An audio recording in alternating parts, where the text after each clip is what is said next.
conjuntura e desenvolvimento. Esse é o tema de hoje do seu Agenda Econômica. Quem está conosco é o senador Roberto Requião, do PMDB do Paraná, ex-governador daquele estado.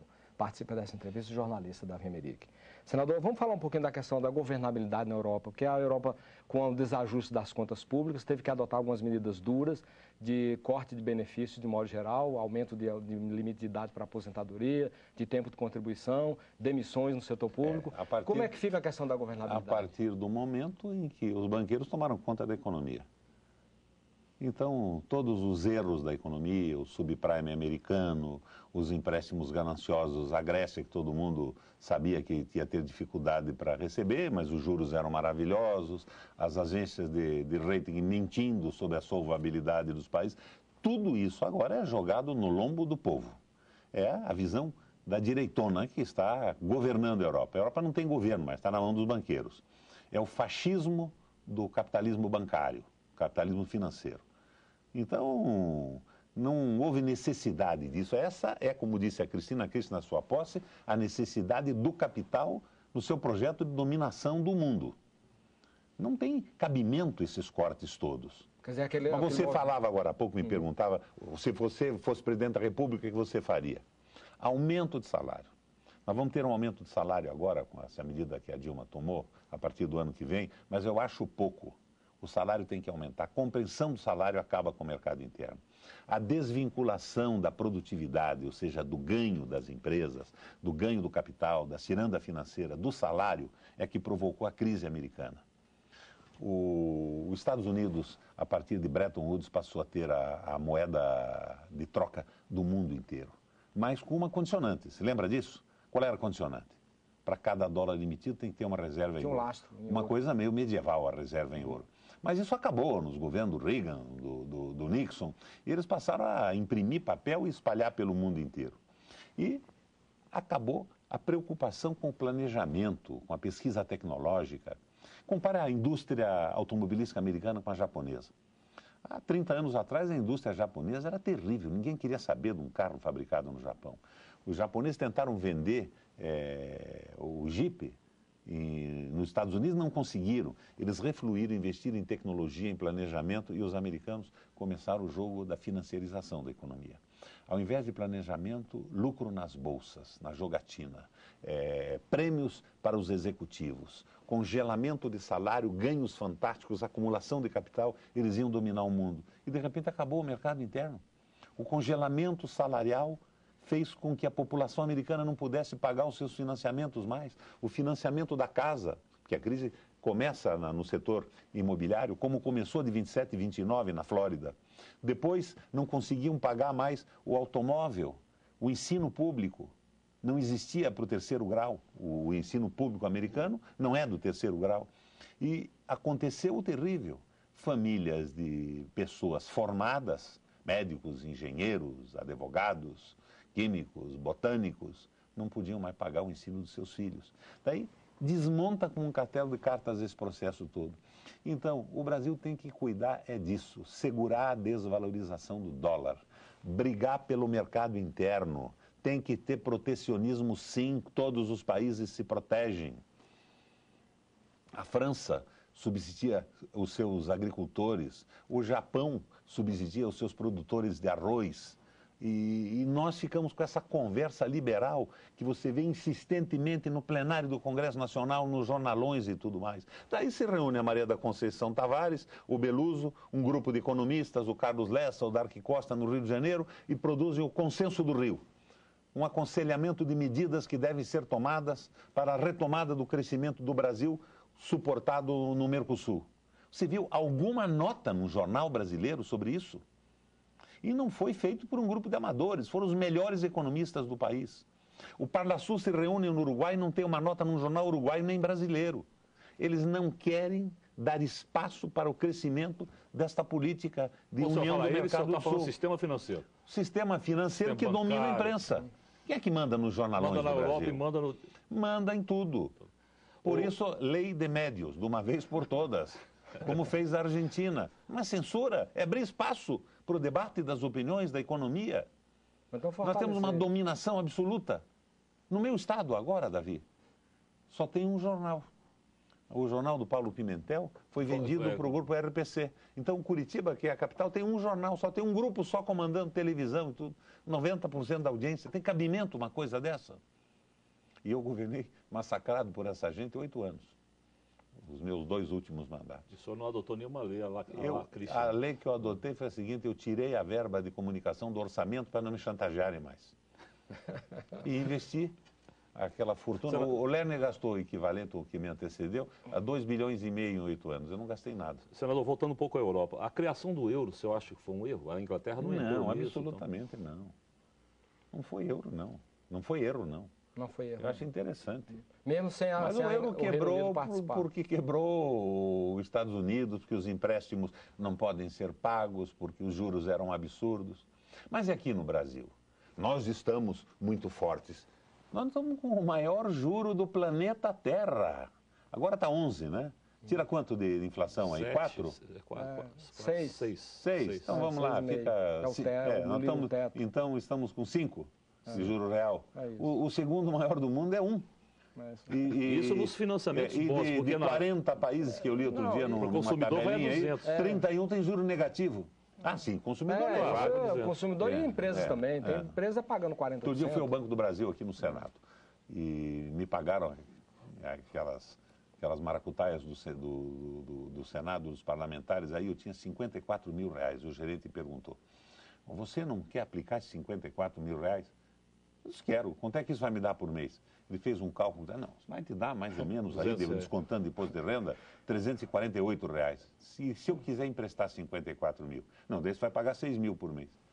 Esta é a maravilha, a lógica dos banqueiros. E ninguém reclama disso. Reclamam do custo do Estado, do salário dos funcionários públicos, mas ninguém reclama do juro dos banqueiros. Vamos falar um pouquinho de câmbio. O senhor tocou aí marginalmente na questão cambial. Quer dizer, como é que o senhor vê essa questão da política cambial adotada no Brasil, do câmbio flutuante? Isso hoje é extremamente prejudicial. Nós temos que estabelecer um limite para isso. Um empresário brasileiro não pode formar preço, porque ele trabalha com insumos importados, ele forma preço do seu produto final hoje, amanhã é outro. Nem formar preço pode. Nós temos que reagir a esta guerra dos Estados Unidos, desvalorizando a sua moeda. Isso é possível dentro do campo flutuante? E sem conversa mole. Não é. Não, a não ser que ele flutue com parâmetros estabelecidos. Porque daí você tem como já foi, comparando com as bandas, com parâmetros estabelecidos. Mas toda a conversa do monetarismo é contra isso. Aliás, eu estava reclamando de você aqui, você só traz a gorilada para discutir aqui no Senado e nas comissões. Outro dia eu vi aquele Schwartzman, né, que era o menino de ouro do monetarismo brasileiro, foi do Banco Central. Nunca vi tanta asneira dita com tanta insistência, mesmo diante da crise dos Estados Unidos. Isso numa comissão. Parece que puseram aquilo na cabeça e não aprenderam mais nada com a vida e com a realidade. Senador, quanto ao câmbio, o senhor acha que o que a China faz é um pouco que a gente deveria fazer? Ou a China levantou o salário. A moeda,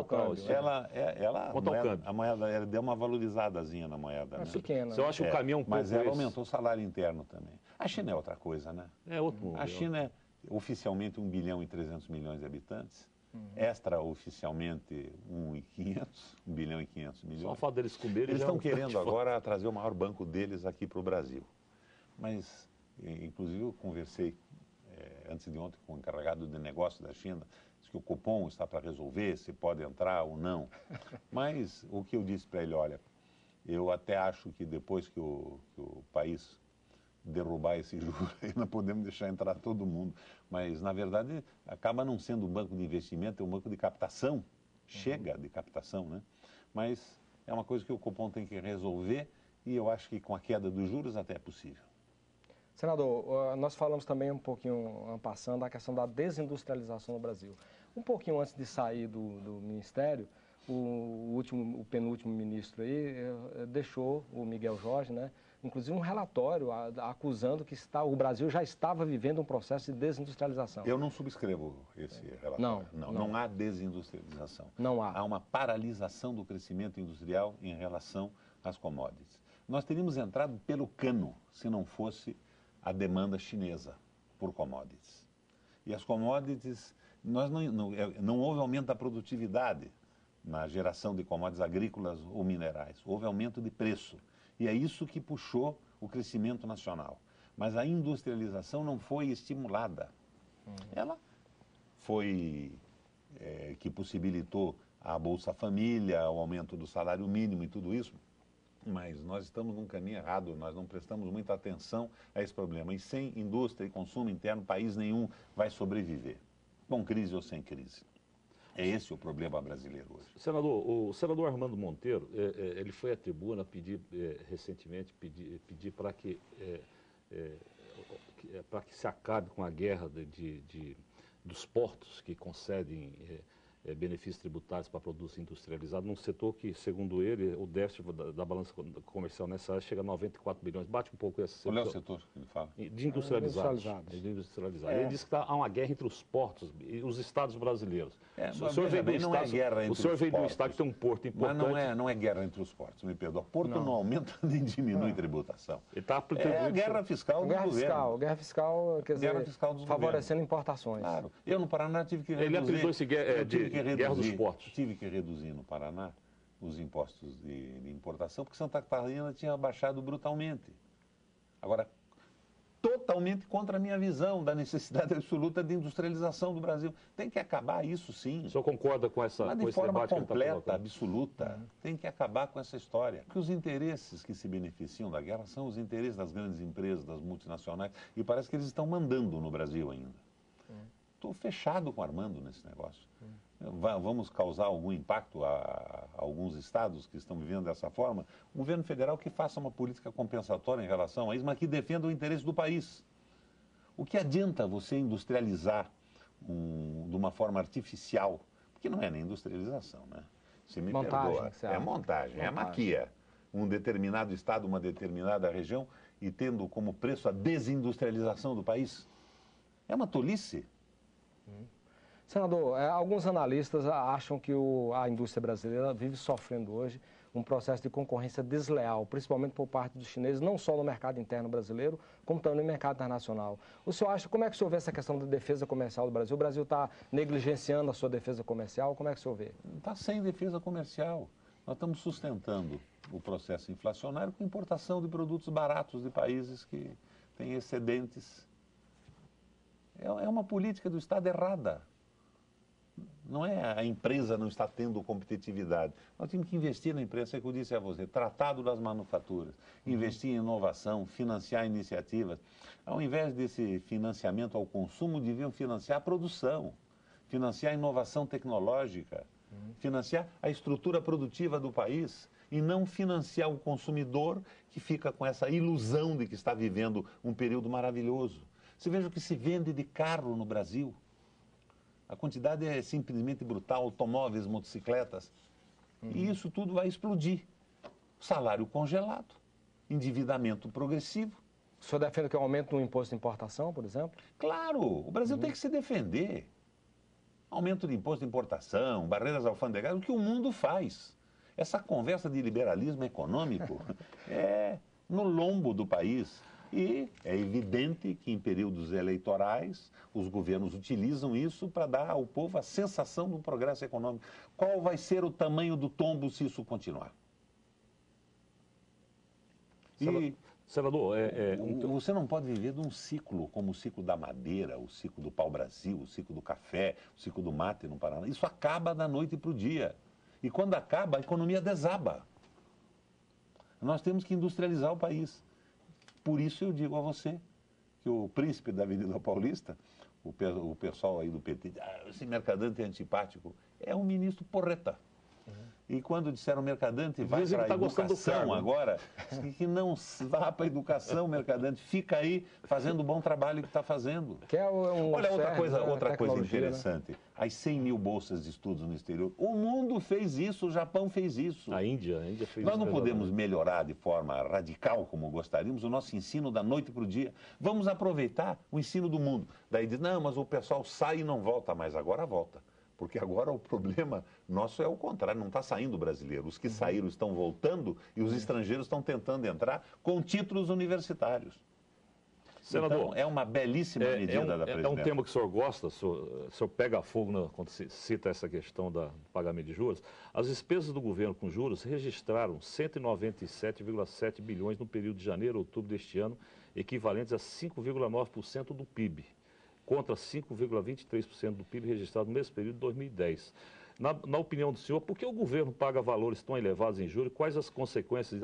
Há outro caminho para resolver esse problema de pagamento de juros, já que o senhor não é tão amigo do sistema financeiro? Claro que há outro caminho. Como é que isso aumentou? Juro alto e prazo curto, não foi assim? Como é que você desinfla isso? Juro baixo e prazo longo. Baixar A administração soberana do país. Né? Medida unilateral. Como é que a Argentina fez? A Grécia ferrada, batida, surrada, e recebe um banqueiro para administrar a economia no lombo do povo. O Kirchner o que fez na Argentina? Olha, ou vocês recebem 25% do que nós devemos ou não recebem nada. Preferiram os 25%. Agora, a irresponsabilidade da Argentina? Sim, governo Menem, aquilo tudo. Lembra a privatização? Claro. Venderam até joias da avó. Mas irresponsabilidade absoluta de quem emprestou. Porque eles queriam tomar conta da Argentina, acabar com a nação argentina. Então, precisamos ter um pouco mais de sangue quente nesse processo. Os perigos da volta da inflação. No próximo bloco, aguarde.